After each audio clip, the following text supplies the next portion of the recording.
ಶ್ಯಾಮು ಶಾಲೆಯಿಂದ ಓಡೋಡಿ ಬಂದ. ಅವನು 4ನೆಯ ತರಗತಿಯಲ್ಲಿ ಓದ್ತಾ ಇದ್ದಂಥವನು, ಪುಟ್ಟ ಹುಡುಗ. ಮನೆಗೆ ಬರ್ತಾನೆ. ಅಜ್ಜಿ, ಓ ಅಜ್ಜಿ, ಶಾಲೆಯಿಂದ ನಾನು ಬರ್ತಾ ಇರುವಾಗ ಅಲ್ಲಿ ಇದ್ದಲ್ಲ ಸುಮಾ ಅಂತಿದ್ಲಲ್ಲ, ಸುಮಕ್ಕ, ಅವರು ಮನೆಯಲ್ಲಿ ಯಾಕೋ ಕೂಗ್ತಾಯಿದ್ರು, ಅಳ್ತಾ ಇದ್ದರು.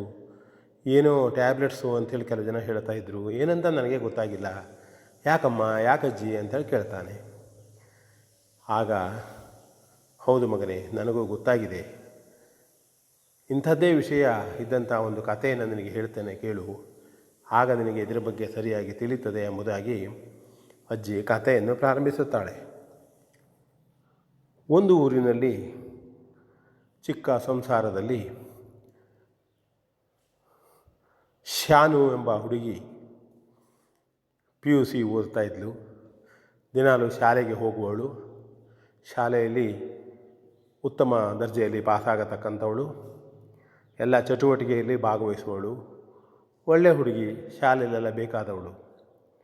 PUCಯ ಪರೀಕ್ಷೆ ಮುಗೀತು. ಪರೀಕ್ಷೆ ಮುಗಿದ ಕೂಡಲೇ, ಪರೀಕ್ಷೆ ಮುಗಿದು ಮನೆಗೆ ಹೋಗ್ತಾ ಇರುವಾಗ ಅವರವರೊಳಗೆ ಮಾತನಾಡಿಕೊಂಡ್ರು. ಅಯ್ಯೋ ಹೀಗೆ ಬರದೆ, ನೀ ಹೀಗೆ ಬರದೆ, ಅದು ತಪ್ಪಾಯಿತು, ಇದು ತಪ್ಪಾಯಿತು, ಎಲ್ಲ ನೀವೆಲ್ಲ ಮಾಡ್ಕೊಳ್ತೀರಲ್ಲ, ಪರಸ್ಪರ ಪರೀಕ್ಷೆಯ ವಿಷಯದ ವಿನಿಮಯ, ಹಂಗಾಯಿತು ಹೀಗಾಯಿತು ಮಾಡಿಕೊಂಡ್ರು. ಆಗ ಶಾನುವಿಗೆ ತಾನು ಎಲ್ಲ ತಪ್ಪು ಬರದ್ನೇ ಎನ್ನತಕ್ಕಂಥ ಸಂಶಯ ಪ್ರಾರಂಭವಾಯಿತು. ಇವರೆಲ್ಲ ಹೇಳಿದ್ದನ್ನು ಕೇಳಿ ತಾನು ಅವರು ಹೇಳಿದ ಹಾಗೆ ಬರೀಲಿಲ್ವಲ್ಲ, ಓಹೋ, ತಾನು ಫೇಲ್ ಆಗ್ಬೋದು, ನಪಾಸ್ ಆಗ್ಬೋದು ಎನ್ನತಕ್ಕಂಥ ಶಂಕೆ ಬಂತು. ಭಾಳ ಬೇಸರ ಮಾಡಿಕೊಂಡು ಮಕ್ಕಳ ಹತ್ರ ಯಾರ ಹತ್ರ ಮಾತನಾಡಲಿಲ್ಲ.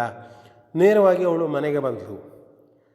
ಮನೆಗೆ ಬಂದು ಬೇಸರದಲ್ಲಿ ಯಾವುದೋ ಒಂದು ವಿಷಯುಕ್ತವಾದಂಥ ಪದಾರ್ಥವನ್ನು ತೆಗೆದುಕೊಂಡ್ಬಿಟ್ಲು.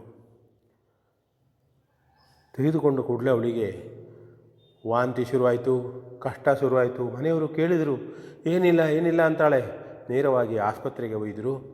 ಆಸ್ಪತ್ರೆ ವೈದ್ಯರು ಹೇಳಿದರು, ಕೂಡಲೇ ನೀವು ಆಸ್ಪತ್ರೆಗೆ ಸೇರಿಸಿದ್ರಿಂದ ಜೀವಕ್ಕೆ ಏನು ಅಪಾಯ ಇಲ್ಲ, ಏನೋ ವಿಷಯುಕ್ತವಾದ ಪದಾರ್ಥ ತೆಗೆದುಕೊಂಡಿದ್ದಾಳೆ, ಮನೆಗೆ ಹೋಗಿ 1 ವಾರ ಚಿಕಿತ್ಸೆಯ ಔಷಧಿ ಕೊಡ್ತೇನೆ, ಎಲ್ಲ ಸರಿ ಹೋಗ್ತದೆ ಅಂತ ಹೇಳಿದರು.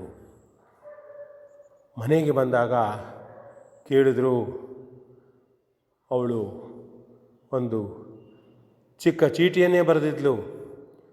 ತಾನು ಫೇಲ್ ಆಗುತ್ತೇನೆ, ತನಗೆ ಜೀವ ಬೇಡ ಎಂಬುದಾಗಿ ಬರೆದದ್ದು ಜನರಿಗೆಲ್ಲ, ಅಷ್ಟೊತ್ತಿಗೆ ಮಕ್ಕಳ ಮನೆಯವರಿಗೆಲ್ಲ ತಿಳಿದೋಗಿತ್ತು. ಬಂದು ದುಃಖ ಮಾಡಿದರು. ಏನು ಮಗಳೇ, ನೀನು ಒಂದು ವೇಳೆ ಫೇಲ್ ಆದರೂ ಏನಾಯಿತು, 1 ವರ್ಷ ಹೋಗ್ಬೋದು, ಅಥವಾ ಬೇರೆ ಯಾವುದೋ ಇದಕ್ಕೆ ವಿಷಯಕ್ಕೆ ಹೋಗ್ಬೋದು, ಏನನ್ನಾದರೂ ಮಾಡ್ಬೋದು ಅಂಥೇಳಿ ಮನೆಯವರೆಲ್ಲ ಹೇಳಿ ದುಃಖ ಮಾಡ್ತಾಯಿದ್ರು. ಅವಳಿಗೆ ತೊಂದರೆ ಕೊಡೋದು ಬೇಡ ಅಂಥೇಳಿ. ಹಾಗೆಯೇ ಅವಳ ಚಿಕಿತ್ಸೆಯೂ ಕೂಡ ನಡೀತಾ ಇತ್ತು. ಅವಳಿಗೆ ನಿಧಾನ ಆರೋಗ್ಯ ಸುಧಾರಿಸಿತು. ಕೆಲವು ದಿವಸ ಕಳೆದ ಮೇಲೆ ಅವಳ PUC ಪರೀಕ್ಷೆಯ ರಿಸಲ್ಟ್ ಬರ್ತದೆ. ಬೆಳಗಾಗಿ ನೋಡ್ತಾರೆ, 10 ಜನ ರ್ಯಾಂಕ್ ಪಡೆದ ವಿದ್ಯಾರ್ಥಿಗಳಲ್ಲಿ, ಮಕ್ಕಳಲ್ಲಿ ಶಾನುವಿನ ಹೆಸರು ಕೂಡ ಒಂದು. ನೋಡಿದರು, ನೋಡೆ ಶಾನು, ಎಂಥ ಆಘಾತ ಮಾಡಿಕೊಂಡಿದ್ದಿ ನೀನು, ಎಂಥ ತಪ್ಪು ಮಾಡಿಕೊಂಡಿದ್ದಿ ನೋಡು, ನೀನು ಫೇಲ್ ಆಗ್ತಿ ಅಂತ ಹೇಳಿದ್ದೀಯಲ್ಲ, ಪಾಸಾಗಿದೆ. 10 ಜನ ಪ್ರಥಮ ವಿದ್ಯಾರ್ಥಿಗಳೊಳಗೆ ಬಂದಿದ್ದೀಯ ನೀನು ಎಂಬುದಾಗಿ ಹೇಳಿದಾಗ ಅವಳಿಗೆ ಭಾಳ ದುಃಖ ಆಯಿತು. ಅಯ್ಯೋ, ಏನು ಮಾಡ್ಕೊಂಡು ಬಿಡ್ತಿದ್ದೆ, ನನ್ನ ದುಡುಕು ಸ್ವಭಾವದಲ್ಲಿ, ದುಃಖದಲ್ಲಿ ಒಮ್ಮೆಲೇ ನಾನು ಏನು ವಿಚಾರ ಮಾಡದೆ ದುಡುಕ್ಬಿಟ್ನಲ್ಲ ಎಂಬುದಾಗಿ ಪಶ್ಚಾತ್ತಾಪ ಆಯಿತು. ತಂದೆ ತಾಯಿಯರಿಗೆ, ನೋಡು, ನೀನು ಹೋಗಿದ್ದರೆ ನಮ್ಮ ಕತೆ ಏನಾಗ್ತಿತ್ತು, ನಾವು ಎಷ್ಟು ಇಲ್ಲಿವರೆಗೆ ಕಷ್ಟಪಟ್ಟಿವಿ. ಆಗ ಅವಳಿಗೆ ಜ್ಞಾನೋದಯ ಆಯಿತು ಮಗಳಿಗೆ. ಹೌದಮ್ಮ, ನಾನು ಅವರೆಲ್ಲ ಹೇಳಿದ್ದು ಕೇಳಿ ನನ್ನದೇ ತಪ್ಪಾಯಿತು ಅಂತ ತಿಳ್ಕೊಂಡ್ಬಿಟ್ಟೆ, ಕೆಟ್ಟ ನಿರ್ಧಾರ ಮಾಡಿದೆ, ಯೋಚನೆ ಮಾಡಲಿಲ್ಲ, ನಿಮ್ಮ ಹತ್ರ ಸರಿಯಾಗಿ ಹೇಳಲಿಲ್ಲ, ಹೇಳಿದರೂ ಕೂಡ ಅದಕ್ಕೆ ನೀವು ಉತ್ತರ ಕೊಡ್ತಿದ್ರಿ, ಸಂಯಮದಿಂದ ನಾನು ವರ್ತನೆ ಮಾಡಬಹುದಾಗಿತ್ತು ಎಂಬುದಾಗಿ ಹೇಳ್ತಾಳೆ. ಮುಂದೆ ಧೈರ್ಯವಾಗಿರ್ತೇನೆ, ಇಂಥದ್ದನ್ನು ಮಾಡೋದಿಲ್ಲ ಎಂಬುದಾಗಿ ಅವಳು ಹೇಳ್ತಾಳೆ. ಮುಂದೆ ಅವಳದು ಎಲ್ಲ ಚೆನ್ನಾಗಿ ಮನೆಯವರೆಲ್ಲ ಸುಖವಾಗಿ ಉಳಿತಾರೆ ಎಂದು ಅಜ್ಜಿ ಈ ಕಥೆಯನ್ನು ಹೇಳಿ ಮುಗಿಸ್ತಾಳೆ. ನೋಡಿ, ಎಲ್ಲ ಮಕ್ಕಳು ಕೂಡ ಇದನ್ನು ತಿಳಿದುಕೊಳ್ಳುವಂಥ ನೀತಿ ಉಂಟು. ನಾವು ಯಾರು ಹೇಳ್ತಾರೆ ಕೇಳಿ ನಮ್ಮ ಬಗ್ಗೆ ನಾವು ಒಂದು ತೀರ್ಮಾನಕ್ಕೆ ಬರಬಾರದು.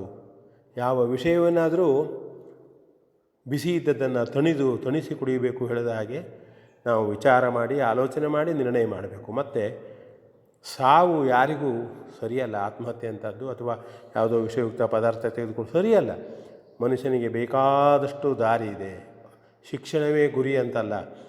ಕೆಲಸ ಮಾಡ್ಬೋದು, ಕೃಷಿ ಮಾಡ್ಬೋದು, ಬೇರೆ ಬೇರೆ ಉದ್ಯೋಗ ಮಾಡ್ಬೋದು, ಹಾಡು ಮಾಡ್ಬೋದು. ಯಾವುದೇ ಮಾಡಿದರೂ ಅದರಲ್ಲಿ ನಾವು ನಿಷ್ಠೆಯಿಂದ ದೃಢ ನಿರ್ಧಾರದಿಂದ ಮಾಡಿದರೆ ಯಾವುದರಲ್ಲೂ ನಾವು ಯಶಸ್ವಿಯಾಗ್ತೇವೆ ಅಂತ ಹೇಳ್ತಾ ಎಲ್ಲರಿಗೂ ಒಳ್ಳೆಯದಾಗಲಿ ಅಂತ ಹೇಳ್ತಾ ವಿ ಎನ್ ಭಾಗವತ್ ಬರಬಳ್ಳಿ.